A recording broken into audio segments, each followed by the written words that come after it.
ಬೆಂಗಳೂರಿನಲ್ಲಿ ನಿಧಾನಗತಿಯಲ್ಲಿ ಕೊರೋನಾ ಹರಡ್ತಾ ಇದೆ. ಈಗ ಸದ್ಯಕ್ಕೆ ಬಿಬಿಎಂಪಿಗೆ 17 ಕೇಸು ತಲೆನೋವಾಗಿದೆ. ಕಳೆದ 20 ದಿನದಲ್ಲಿ 42 ಪ್ರಕರಣಗಳು ಪಾಸಿಟಿವ್ ಬಂದಿತ್ತು. ಇದರಲ್ಲಿ 17 ಮಂದಿಯ ಸ್ಯಾಂಪಲ್ ಅನ್ನು ಜಿನೋಮಿಕ್ ಸೀಕ್ವೆನ್ಸ್ಗೆ ರವಾನೆ ಮಾಡಿದ್ದಾರೆ. ರಿಪೋರ್ಟ್ ಇನ್ನೂ ಬಂದಿಲ್ಲ. ಈ 17 ಮಂದಿಯಲ್ಲಿ JN.1 ಇದೆಯಾ ಅಥವಾ ಬೇರೆನಾ, ಇದೊಂದೇ ಸದ್ಯಕ್ಕೆ ಇವಾಗ ತಲೆನೋವಾಗಿ ಆಗಿರ್ತಕ್ಕಂಥದ್ದು. ಈಗ JN.1 ಸೂಪರ್ ಸ್ಪ್ರೆಡರ್ ರೀತಿಯಲ್ಲಿ ಬಹಳ ಬೇಗ ಒಬ್ಬರಿಂದ ಒಬ್ಬರಿಗೆ ಹರಡುತ್ತೆ ಅಂತಕ್ಕಂಥ ಒಂದು ಮಾಹಿತಿ ಇದೆ. ಸೌಮ್ಯ ಸ್ವಭಾವದ್ದಾದರೂ ಕೂಡ ಹರಡುವಿಕೆ ಬೇಗ ಆಗುತ್ತೆ ಅಂತ. ಹಾಗಾಗಿ ಈ 17 ಜನರದ್ದು ಏನು ರಿಪೋರ್ಟ್ ಬರಬೇಕಾಗಿದೆ, ಅದಕ್ಕೋಸ್ಕರ ಈಗ BBMP ಅವರು ವೆಯ್ಟ್ ಮಾಡ್ತಾ ಇದ್ದಾರೆ.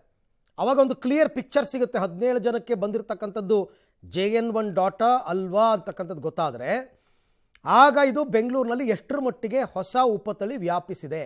ಒಮಿಕ್ರಾನ್ನ ಉಪತಳಿ ಇದು JN.1. ನಿಮಗೆ ಅಮೇರಿಕಾ, ಸಿಂಗಪೂರ್, ಮಲೇಷ್ಯಾದಲ್ಲೆಲ್ಲ ಹೆಚ್ಚೆಚ್ಚು ಸ್ಪ್ರೆಡ್ ಆಗ್ತಾ ಇರೋದೇ JN.1. ಕಳೆದ ಆಗಸ್ಟ್ನಲ್ಲೇ ಕಾಣಿಸ್ಕೊಂಡಿರ್ತಕ್ಕಂಥ ರೂಪಾಂತರಿ ತಳಿ ಇದು. ಈಗ ನಮ್ಮ ಕರ್ನಾಟಕಕ್ಕೆ, ಬೆಂಗಳೂರಿಗೆ ಕಾಲಿಟ್ಟಿರ್ತಕ್ಕಂಥದ್ದು. ಹಾಗಾಗಿ ಅದೇ ಇದೆಯಾ ಇಲ್ವಾ, ಟ್ರಾವೆಲ್ ಹಿಸ್ಟ್ರಿ ಇದ್ದರೆ ಅವ್ರಿಗೆ ಬೇರೆ ಕಡೆಯಿಂದ ಬಂದಿದೆ ಅಂತ ಗೊತ್ತಾಗುತ್ತೆ. ಯಾಕೆಂತಂದರೆ ಈಗಾಗಲೇ ಕೇರಳದಲ್ಲಿ ಪತ್ತೆಯಾಗಿದೆ, ಗೋವಾದಲ್ಲಿ ಪತ್ತೆಯಾಗಿದೆ, ಮಹಾರಾಷ್ಟ್ರದಲ್ಲಿ ಪತ್ತೆಯಾಗಿದೆ. ಸೊ ನಮ್ಮಲ್ಲೂ ಕೂಡ ಕರ್ನಾಟಕದಲ್ಲಿ, ಬೆಂಗಳೂರಿನಲ್ಲಿ ಅದೇ ಉಪತಳಿ ದಾಳಿ ಮಾಡ್ತಾ ಇದೆಯಾ, ಅದೇ ಅಂತ ಕನ್ಫರ್ಮ್ ಮಾಡಿದ್ರೆ ಅದಕ್ಕೆ ಬೇರೆ ಮೆಷರ್ಸ್ ಇದೆ, ಬೇರೆ ಬೇರೆ ಕ್ರಮಗಳನ್ನು ಬದಲಾಯಿಸ್ಕೊಳ್ಬೇಕಾಗತ್ತೆ. ಬಟ್ ಮಾರ್ಗಸೂಚಿಗಳೆಲ್ಲವೂ ಕೂಡ ಒಂದೇ. ಕೋವಿಡ್ ತಡೆಗಟ್ಟೋದಕ್ಕೆ ಈಗ ನಮಗೆ ಮೊದಲನೇ ಅಲೆಯಿಂದ ಇಲ್ಲಿ ತನಕ ಆಲ್ಫಾ, ಬೀಟಾ, ಡೆಲ್ಟಾ, ಒಮಿಕ್ರಾನ್ ಅಂತೆಲ್ಲ ಬೇರೆ ಬೇರೆ ತಳಿಗಳು ಬಂತಲ್ಲ, ಉಪತಳಿಗಳು, ತಳಿಗಳೆಲ್ಲ ಬಂತಲ್ಲ. ಮಾರ್ಗಸೂಚಿಗಳೆಲ್ಲ ಒಂದೇ. ಇದೊಂದು ಸಾಂಕ್ರಾಮಿಕ ರೋಗ, ಒಬ್ಬರಿಂದ ಒಬ್ರಿಗೆ ಹರಡತಕ್ಕಂಥದ್ದು.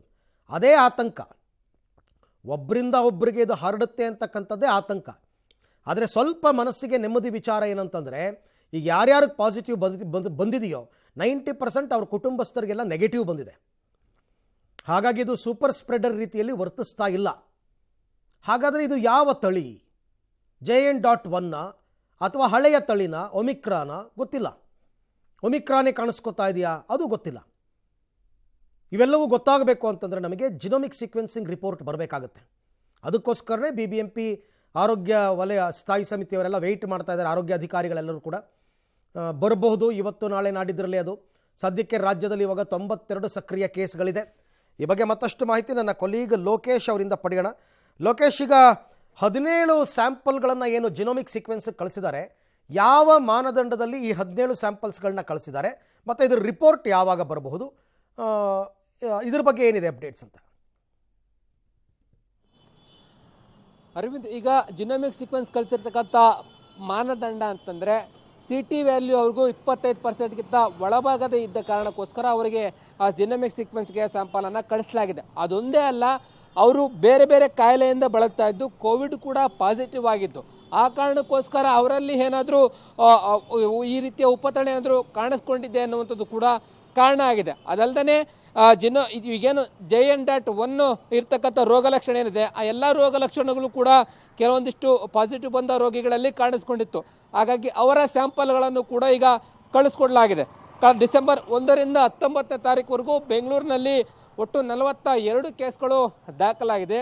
ಅದರಲ್ಲಿ ಪ್ರಮುಖವಾಗಿ 17 ಕೇಸ್ಗಳನ್ನು ಆಯ್ದ ಕೆಲವೊಂದಿಷ್ಟು ಸ್ಯಾಂಪಲ್ಗಳನ್ನು ಈಗ ಜಿನೋಮಿಕ್ ಸೀಕ್ವೆನ್ಸ್ಗೆ ಕಳಿಸಿರುವಂಥದ್ದು. ಜಿನೋಮಿಕ್ ಸೀಕ್ವೆನ್ಸ್ ರಿಪೋರ್ಟು ಇನ್ನೇನು 10ರಿಂದ 15 ದಿನ ತೆಗೆದುಕೊಳ್ಳುತ್ತೆ. ಈಗಾಗಲೇ ಅವರು ಕಳಿಸಿ 1 ವಾರ ಆಗಿದೆ. ಇನ್ನೊಂದು 5 ದಿನದಲ್ಲಿ ಬರ್ಬೋದು ಅಂತ BBMP ಅಧಿಕಾರಿಗಳು ಹೇಳ್ತಾ ಇರುವಂಥದ್ದು. ಹಾಗಾಗಿ 17ರಲ್ಲಿ ಏನಾದರೂ ಹೊಸ ತಳಿ ಇದೆಯಾ ಅಥವಾ ಇದೇ ಉಪತಳಿನ, ಹಳೆ ತಳಿ ಇದೆ ಅಂತೇಳಿ ಪತ್ತೆ ಮಾಡಲಿಕ್ಕೆ ಕೂಡ ಮುಂದಾಗ್ತಾ ಇರುವಂಥದ್ದು. ಈ ಕಾರಣಕ್ಕೋಸ್ಕರ BBMP ಅಧಿಕಾರಿಗಳಿಗೆ ಒಂದು ರೀತಿ ತಲೆನೋವಾಗಿದೆ. ಈ 17 ಜಿನೋಮಿಕ್ ಸೀಕ್ವೆನ್ಸ್ನಲ್ಲಿ ಏನಾಗುತ್ತೆ ಅನ್ನುವಂಥದ್ದು ದೊಡ್ಡ ಪ್ರಶ್ನೆಯಾಗಿದೆ. ಇನ್ನು ಮುಂದೆ ಎಲ್ಲ ರೀತಿಯ ಪಾಸಿಟಿವ್ ಕೇಸ್ಗಳಿಗೆ ಬೇರೆ ಬೇರೆ ಜಿಲ್ಲೆಗಳಿಂದಲೂ ಕೂಡ ಜಿನೋಮಿಕ್ ಸೀಕ್ವೆನ್ಸ್ಗೆ ಕಳಿಸ್ಬೇಕು ಅಂತೇಳಿ ಆದೇಶ ಆಗಿರೋದ್ರಿಂದ ಎಲ್ಲರ ಆಯ್ದ ಅಂದರೆ ಸೂಕ್ಷ್ಮ ಆಗಿರ್ತಕ್ಕಂಥ ಪಾಸಿಟಿವ್ ಕೇಸ್ಗಳ ಸ್ಯಾಂಪಲನ್ನು ಜಿನೋಮಿಕ್ ಸೀಕ್ವೆನ್ಸ್ಗೆ ಕಳಿಸ್ತಾ ಹೋಗ್ತಾರೆ.